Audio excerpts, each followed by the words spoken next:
بسم اللہ الرحمن الرحیم، السلام علیکم۔ میں ہوں آپ کا میزبان ساجد گندل۔ آج 2 ستمبر ہے، سال 2021۔ قائد حریت سید علی گیلانی کی وفات کے موقع پر حامد میر کو نواز شریف کی غلامی مہنگی پڑ گئی ہے۔ فضل الرحمان، نواز شریف، مریم سمیت مودی کے سارے یار اس خاص موقع پر بے نقاب ہوئے ہیں۔ بھارتی فاشسٹ حکومت سید گیلانی کی میت سے بھی خوف زدہ ہو چکی ہے، اور دوسری طرف وزیر اعظم عمران خان کو سید گیلانی کا جو آخری لکھا ہوا خط ہے وہ بھی منظر عام پر آیا۔ اس کی تفصیل بھی آپ کے سامنے اس ویڈیو میں رکھوں گا۔ انا للہ و انا الیہ راجعون۔ اللہ تعالیٰ سید گیلانی مرحوم رحمۃ اللہ علیہ کی مغفرت فرمائے، ان کے درجات بلند فرمائے۔ یقیناً جب سے ان کی وفات کی خبر سنی ہے، طبیعت پر ایک عجیب قسم کی کیفیت ہے کہ ایک شخص جس نے 92 سال عمر پائی، تقریباً 6 دہائیوں پر مشتمل عرصہ اس نے آزادی کی جنگ لڑی، اور پہلے وہ جماعت اسلامی میں رہے، بعد ازاں حریت کانفرنس، اور پھر ایک الائنس بنا، اور بعد ازاں یہ الائنس ٹوٹا بھی 2 حصوں کے اندر۔ لیکن 20 سال سے وہ حریت کانفرنس، آل پارٹیز حریت کانفرنس کے قائد کے طور پر انہوں نے خدمات سر انجام دی۔ بات کرنا آسان ہوتا ہے، لیکن زندگی کے اندر عمل کرنا بڑا مشکل کام ہوتا ہے۔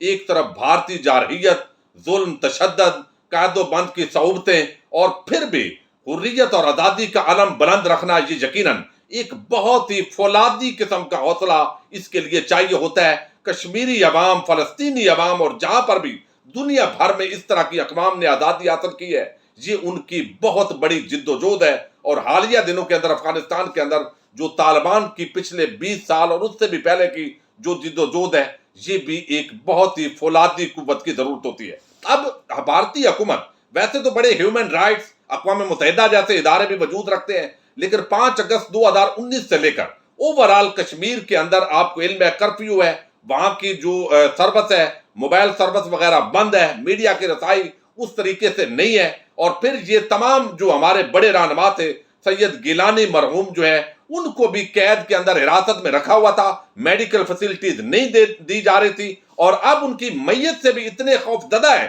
کہ لوگ نکل آئیں گے لاکھوں کی تعداد کے اندر، ایک نئی روح بنے گی آزادی کی تحریک کی، لہذا ہم نے اس کو روکنا ہے۔ اب ان کی ایک تو جو وارثان ہے، ان کے حوالے سے یہ انسانی حقوق کا بھی ایک بہت بڑا المیہ ہے کہ وارثان کی خواہش کے مطابق ان کو دفن نہیں کیا گیا، لوگوں کو نہیں آنے دیا گیا، اور اب تک کی میڈیا اطلاعات کے مطابق 4:30 بجے صبح ان کی تدفین کی گئی ہے۔ حیدر پورہ کا جو قبرستان ہے، وہاں پر چند ان کے قریبی لوگ اور جو وہاں پر پہنچے ہوئے تھے رشتہ دار، ان کو وہاں سیکورٹی کے اندر بغیر غسل کے بتایا گیا ہے کہ ان کو دفن کرنے کی کوشش کی گئی ہے۔ عبداللہ گیلانی جو ہے، جو ترجمان ہے ان کے، انہوں نے بتایا کہ ہمیں علم نہیں ہے کہ بھارتی حکومت جو ہے وہ کہاں پر دفن کر رہی ہے، اور دوسری طرف جو ہے وہ انہوں نے تشدد بھی کیا ہے جو سید علی گیلانی کے گھر والے ہیں۔ اس حوالے سے بھی رپورٹ ہوا ہے، یہ یقیناً ہیومن رائٹس کی بھی وائیولیشن ہے، لیکن وہ کہتے ہیں تقدیر کے قاضی کا فتویٰ ہے عدل سے، ہے جرم ضعیفی کی سزا مرگ مفاجات۔ عالم اسلام، OIC، چونکہ سب بے حسی کی موت مرے ہوئے ہیں، تو اس لیے آج یورپی ممالک، امریکن اور دنیا جہان کی جو بڑی طاقتیں ہیں، وہ ظلم و ستم کا پہاڑ توڑے ہوئے ہیں۔ لیکن سید علی گیلانی ایک تاریخ کے اندر سنہری باب رقم کر کے گئے ہیں، اور ہزاروں نہیں لاکھوں آزادی کے پروانے ان سے جو ہے وہ سبق لیں گے۔ اب میں آپ کو بتاؤں کہ وزیر اعظم عمران خان جو ہیں، میں آج کوئی منفی بات تو نہیں کرنا چاہتا تھا، لیکن وزیر اعظم عمران خان کو جو انہوں نے آخری خط لکھا، وہ جلدی جلدی آپ کے سامنے اس کے چند چیزیں رکھتا ہوں، تاکہ میں بتاؤں کہ کس طریقے سے نواز شریف، مریم نواز اور 44 لاکھ کی لسی پینے والا فضل الرحمان، وہ کس طریقے سے اس پورے معاملے کے اندر بے نقاب ہوئے ہیں۔ سید علی گیلانی نے وزیر اعظم عمران خان کو ایک خط لکھا 2019 کے اندر، جب یہ کرفیو لگا اس سے قبل، یعنی یہ نومبر کا ہے بلکہ بعد کا ہے۔ وہ انہوں نے کہا کہ شاید میرا آپ کو یہ آخری خط ہو۔ انہوں نے بتایا کہ وزیر اعظم عمران خان کو خط لکھا اور کہا کہ ہو سکتا ہے یہ میری زندگی کا آپ کو آخری خط ہو۔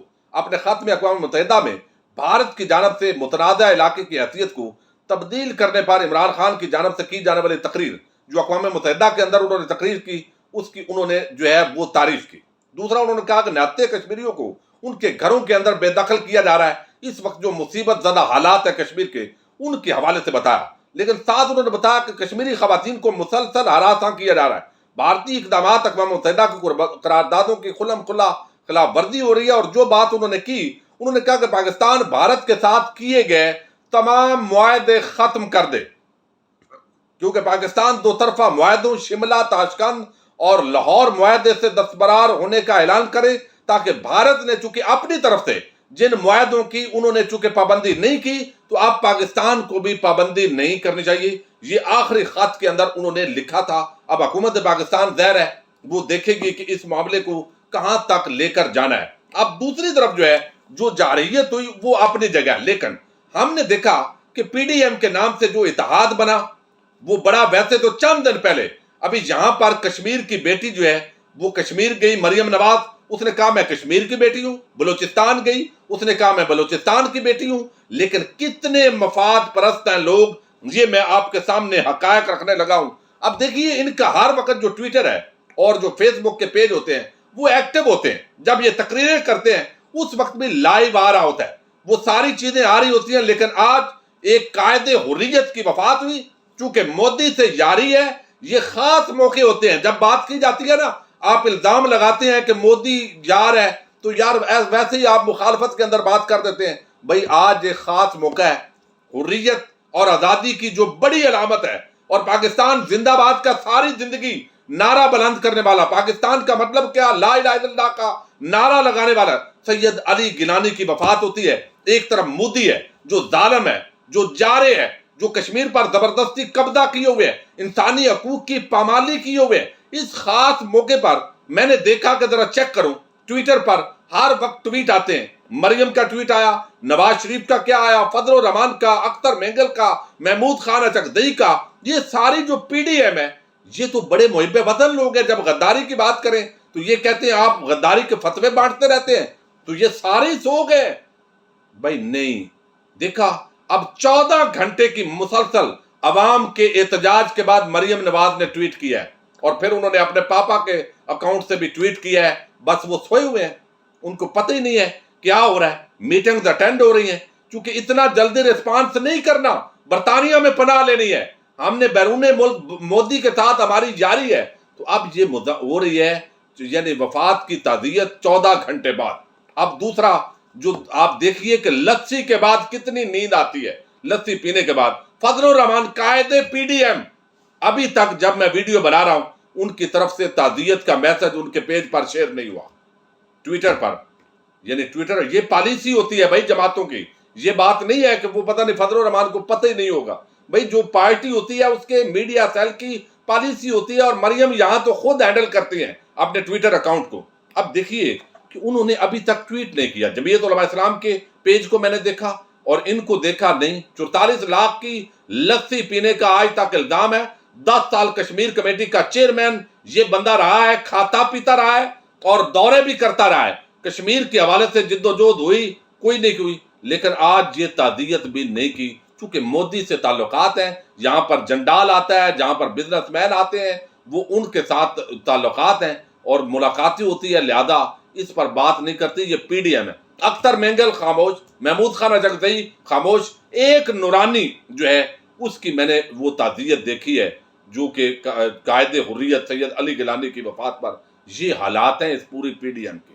کشمیر کی وہ بیٹی، کشمیر کا وہ بیٹا، یہ الیکشن کے ذریعے لوگوں کو گمراہ کرنا چند تقریروں سے. کیونکہ مودی ناراض ہوگا، برطانیہ کے اندر ہیں تو وہاں پر بھی ابھی ڈاکومنٹس بننے ہیں، تو وہ ان کو چونکہ دہشت گرد سمجھتے ہیں اور یہ حریت پسند ہے. تو ہم کس طرف جائیں؟ اس کھاتے کے اندر جب عوام نے بھرپور لان تان کی تو اب انہوں نے تعزیت جا کر کی ہے. حالات آپ خود چیک کریں. اب دوسری طرف اس خاص موقع پر حامد میر ایک بہت بڑا صحافی ہے، آپ کو علم ہے آج کل پابندی ہے اس پر. اب اس نے کیا کیا ہے؟ اس نے بجائے اس کے کہ وہ ویسے ہی کوئی بات کر دیں کہ جناب ان کا یہ کارنامہ ہے، سید علی گیلانی مرحوم رحمۃ اللہ علیہ کا یہ کارنامہ ہے، لیکن خاص موقع پر انہوں نے نوکری پکی کی ہے نواز شریف اور مریم کے سامنے. اب وہ کیا لکھتے ہیں؟ وہ لکھتے ہیں کہ سید علی شاہ گیلانی صاحب نے اپنی جیل کی ڈائری کرالا گنج سے جودھ پور تک میں سابق وزیر اعظم نواز شریف کی طرف سے اپنے نام لکھا گیا خط بھی شامل کیا ہے. یہ کتاب 2000 میں شائع ہوئی. اس وقت پرویز مشرف جو ہے نواز شریف جیل میں تھے، پرویز مشرف حکومت میں تھے، تو یہ ان کا بڑا کارنامہ ہے یہ سید علی گیلانی کا، جو نواز شریف کا خط انہوں نے لکھا.